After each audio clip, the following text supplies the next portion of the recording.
మీ journalist Mallik వీక్షకులకు స్వాగతం సుస్వాగతం. గత వీడియోలో ఆంధ్రప్రదేశ్లో కాంగ్రెస్ పార్టీ స్థితిగతుల గురించి మనం తెలుసుకున్నాం. ఈ వీడియోను చాలా మంది వీక్షకులు చూసి తమ అభిప్రాయాలను వ్యక్తం చేసినందుకు అందరికీ ప్రత్యేక ధన్యవాదాలు. ఈ రోజు మనం ఆంధ్రప్రదేశ్లోని జనసేన పార్టీ స్థితిగతుల గురించి విషయాలను మనం తెలుసుకోబోతున్నాం. జనసేన పార్టీ ఆవిర్భావంలో ఉన్న వారందరూ సాధారణ జనాల నుంచి వచ్చిన వారు కాదు. కేవలం పవన్ కళ్యాణ్ అభిమానులు ఎంతో అభిమానంతో జనసేనను తమ భుజస్కంధములపై వేసుకుని నడిపిస్తున్న పార్టీ ఇది. పవన్ కళ్యాణ్ను నటుడిగా అభిమానించడమే కాక ఆయన చేసే సామాజిక కార్యక్రమాలను ఉప్పొంగిన వారే జనసేవకులుగా మారారు. వారి ఆదరణ ఆప్యాయతలే ఈ పార్టీకి కొండంత అండగా ఉండడంతో వారు 2014 మార్చి 14వ తేదీన పవన్ కళ్యాణ్ హైదరాబాద్లో జనసేన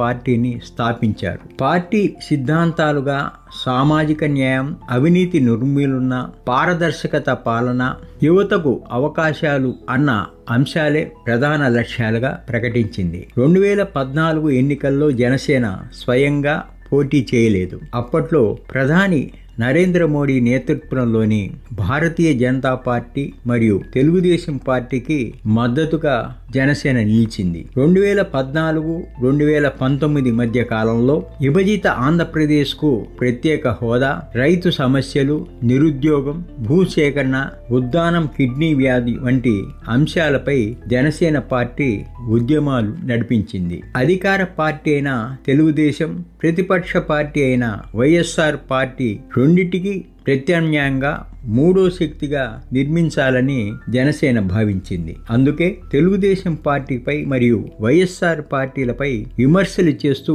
ప్రజా సమస్యలను ప్రస్తావించగలిగింది. ఈ కాలంలో జనసేన కమ్యూనిస్టుల పార్టీల మధ్య కొంత భావజాల సారూప్యత కల్పించింది. దీనివల్ల జనసేన, సిపిఐ, సిపిఎం కూటమిగా ఏర్పడింది. పార్టీ సంస్థాగతంగా బలోపేతం కావడానికి ఒక ప్రయత్నం చేసింది. 2019 ఎన్నికల్లో తొలిసారిగా అసెంబ్లీ మరియు లోక్సభ ఎన్నికల్లో పోటీ చేసింది. ఈ ఎన్నికల్లో గాజువాక, భీమవరంలో 2 అసెంబ్లీ స్థానాల్లో పోటీ చేసిన జనసేన నేత పవన్ కళ్యాణ్ 2 స్థానాల్లో ఓడిపోయారు. అయితే ఈ పార్టీపై రాజోలు నియోజకవర్గం నుంచి పోటీ చేసిన రాపాక వరప్రసాదరావు ఒక్కరే గెలుపొందగలిగారు. ఈ ఎన్నికల్లో పార్టీకి కేవలం 6% ఓటింగ్ మాత్రమే వచ్చింది. ఉభయ కమ్యూనిస్టు పార్టీల కలయికతో జనసేన ఎన్నికల్లో గణనీయమైన విజయాలు సాధించలేకపోయింది. దీంతో రాజకీయ పార్టీల దృష్టిలో ఈ జనసేన మూడో శక్తిగా ఎదగాలని ప్రయత్నించినా ఫలించలేదు. 2020లో జనసేన పార్టీ భారతీయ జనతా పార్టీతో అధికార పొత్తు ప్రకటించింది. రాష్ట్ర, జాతీయ అంశాలపై కలిసి పనిచేస్తానని ప్రకటించారు. ఈ దశలోనే పార్టీ గ్రామ స్థాయిలో విస్తరణపై దృష్టి పెట్టింది. ఇదంతా ఒక ఎత్తైతే జనసేన పార్టీ అధ్యక్షుడు పవన్ కళ్యాణ్ అనుసరించే విధానాల వల్ల పార్టీలోని వారే తలపట్టుకునే పరిస్థితి అప్పుడప్పుడు ఏర్పడుతున్నది. ఎన్నికల ప్రచారంలో ఆయన చేసిన ఆరోపణలు చాలా వరకు వీగిపోయాయి. ఇది పార్టీ ప్రతిష్టకు తీవ్ర భంగకరమైంది. ఉదాహరణకు 30,000 మంది అమ్మాయిలు వైఎస్ఆర్ ప్రభుత్వ హయాంలో మిస్సింగ్ అయ్యారని ఆరోపణ.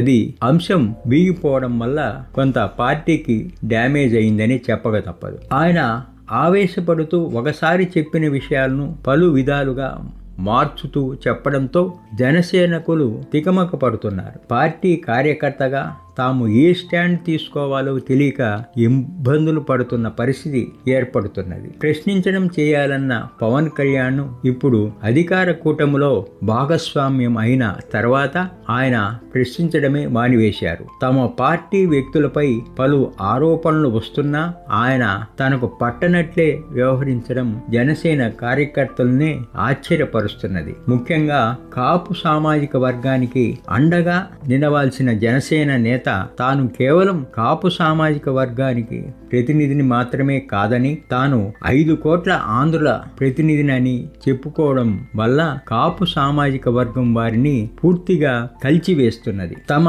అభిమాని నాయకుడు ముఖ్యమంత్రి కాకపోయినా, ఉప ముఖ్యమంత్రి అయినా తాము సర్దకపోయినా కూటమి భాగస్వాములచే పలుసార్లు తమపై దాడులు జరుగుతున్నా తమ నాయకుడు పట్టించుకోకపోయినా ఏదో సర్ది చెప్పుకుంటే ఇప్పుడు తాను కాపు సామాజిక వర్గ ప్రతినిధిని కాదని ఖరాఖండిగా చెప్పడం ఈ సామాజిక వర్గం వారిని తీవ్ర ఆవేదన గురి చేస్తున్నది. జనసేన బలోపేతం చేయడానికి తీసుకోవాల్సిన చర్యలు: ప్రతి గ్రామంలో క్రియాశీలక కమిటీలు ఏర్పాటు జరగాలి. బూత్ స్థాయిలో నాయకులు అవసరం. స్థానిక సమస్యలపై నిరంతరం ప్రజల్లో మమేకం కావాలి. సిద్ధాంతాన్ని ప్రజల్లోకి తీసుకెళ్లడం, పార్టీ లక్ష్యాలు, విధానాలు స్పష్టంగా ప్రజలకు తెలియచేయాలి. యువత, రైతులు, మహిళలు, ఉద్యోగుల కోసం ప్రత్యేక విధానాలు రూపొందించాలి. యువ నాయకత్వాన్ని ప్రోత్సహించాలి. రాజకీయ శిక్షణా శిబిరాలు నిర్వహించాలి. చదువుకున్న యువతను పార్టీ ఆకర్షించేలాగా చేయగలగాలి. ప్రజా సమస్యలపై నిరంతరం పోరాటం జరపాలి. ఇది కూటమిలో భాగస్వామ్యం కనుక ఏ పోరాటం చేయలేకపోవచ్చును, కానీ తాగునీరు, సాగునీరు, నిరుద్యోగం, విద్య, వైద్యం వంటి అంశాలపై ఉద్యమాలు చేపట్టాలి. గ్రామ పంచాయతీ, మండల, మున్సిపల్ ఎన్నికల్లో బలమైన అభ్యర్థులను స్థానిక ఎన్నికల్లో నిలబెట్టాలి. అనుభవజ్ఞులు మరియు నిపుణులు పార్టీలో భాగస్వామ్యం చేయాలి. ముఖ్యంగా వ్యవసాయం, విద్య, ఆర్థిక, సాంకేతిక రంగాల నిపుణులను పార్టీలోకి ఆహ్వానించగలగాలి. పార్టీలో క్రమశిక్షణ మరియు పారదర్శక అవసరం. అవినీతి, అక్రమాలకు, సంఘ వ్యతిరేక చర్యలకు పాల్పడిన వారిని పార్టీలో నాయకత్వం ఇవ్వకూడదు. పార్టీ నిధులు వసూలు వినియోగంలో పారదర్శకత పాటించాల్సిన అవసరం ఎంతైనా ఉంది. పొత్తులో ఉన్న తమ పార్టీకి చెందిన వ్యూహాలు ఎప్పటికప్పుడు మార్పులు చేర్పులు చేసుకుంటేనే పార్టీ భవిష్యత్తు ఉంటుందని గ్రహించాలి. ఇంతేకాదు పార్టీ పరంగా సేవా కార్యక్రమాలు చేపట్టాలి. రక్తదాన శిబిరాలు, వైద్య శిబిరాలు, విద్యా సహాయం వంటి కార్యక్రమాలు విస్తృతంగా చేపట్టాలి. నిరంతరం ప్రజలతో సంబంధం ఉండే రీతిలో నాయకులు పార్టీకి అవసరమై ఉంది. భవిష్యత్తు నాయకత్వం నిర్మాణంలో ఒక్క నాయకుడిపైనే ఆధారపడకుండా జిల్లా, నియోజకవర్గ స్థాయిలో కొత్త నాయకులను తయారు చేయాలి. దీనికి అనుగుణంగా 2, 3 స్థాయి నాయకత్వాన్ని బలోపేతం చేయాల్సి ఉంది. ప్రజల్లో ఒక సీనియర్ నటుడుగా మంచి గుర్తింపు ఉన్నట్లుగానే